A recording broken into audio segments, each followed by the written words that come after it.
Hi అండి, నేను మీ శ్రేయోభిలాషి శ్రీకాంత్ కుమార్ అండి.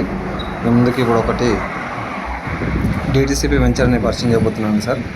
ఇది మనకు కనిపించేది బెంగళూరు హైవే అండి. ఇది వచ్చేసి హైదరాబాద్ నుంచి వచ్చేటువంటి రోడ్ సార్. ఇది మనకు డైరెక్ట్గా మహబూబ్ నగర్ ఇటు బెంగళూరు హైవే అనుకోండి.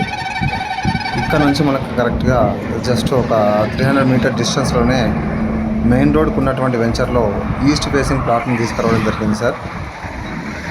ఇది మంచి డెవలపింగ్ ఏరియా. ఒకసారి చూడండి, 500 స్క్వేర్ యార్డ్స్. ఈ ప్లాట్కి ఇక్కడ నుంచి వెళ్ళాల్సి ఉంటుంది సార్. అక్కడ రైల్వే ట్రాక్ ఉంటుంది. ఆ రైల్వే ట్రాక్ దాటగానే ప్లాట్ ఉంటుంది సార్, ఈస్ట్ ఫేసింగ్. ఇది 500 స్క్వేర్ యార్డ్స్ సార్. ఇక్కడ మొత్తం కూడా డెవలప్మెంట్స్ ఉన్నాయి సార్, కన్స్ట్రక్షన్స్ కూడా. ఇది మనకు ఆ ప్లాట్ వరకు కూడా కన్స్ట్రక్షన్స్ ఈ విధంగానే ఉన్నాయి సార్. ఆల్రెడీ ఈ వెంచర్లో కూడా మనకు కన్స్ట్రక్షన్ ఉంది, ఆల్రెడీ దాంట్లో ఉంటున్నారు. కాబట్టి ఇది బెస్ట్ ఇన్వెస్ట్మెంట్ అని చెప్పొచ్చు సార్. ఒకసారి చూపిస్తాను చూడండి ప్లాట్ గురించి కూడా, ప్లాట్ ఉన్నటువంటి ఏరియా కూడా. ఇది సార్, ఇది village to village connectivity road. And ఇది ఎగ్జాక్ట్గా మనకు మెయిన్ రోడ్కి అటాచ్ అయి ఉన్నటువంటి వెంచర్ అని చెప్పొచ్చు సార్. ఇది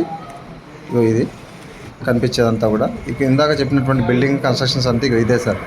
కాబట్టి ఇక్కడికి దాదాపుగా 300 మీటర్ డిస్టెన్స్ ఉందని చెప్పొచ్చు సార్. ఇది మెయిన్ రోడ్ నుంచి కూడా థర్డ్ ప్లాట్ సార్. ఇది వెంచర్ సార్.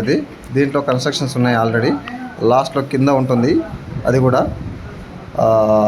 మనకు దాదాపుగా అది 400 స్క్వేర్ యార్డ్లో ఉంటుంది సార్ బిల్డింగ్. అక్కడ కనిపిస్తుంది కదా అది. ఇది వచ్చేసి ఈ రోడ్కే ఉంటుంది sir plot, east facing sir. 500 square yards. Rate వచ్చేసి 8,000 సార్. నెగోషియేషన్ ఉంటుంది. కాబట్టి ఇది మంచి క్లియర్ ప్రాపర్టీ అని చెప్పొచ్చు సార్. ఇది రేట్ విషయం తగ్గుతుంది. DTCP sir. ఇలాంటి మంచి వీడియోల కోసం మా ఛానల్ సబ్స్క్రైబ్ చేయండి సార్. లైక్ చేయండి, షేర్ చేయండి.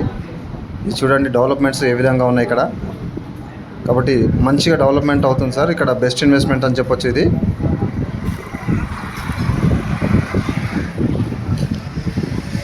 Thank you sir.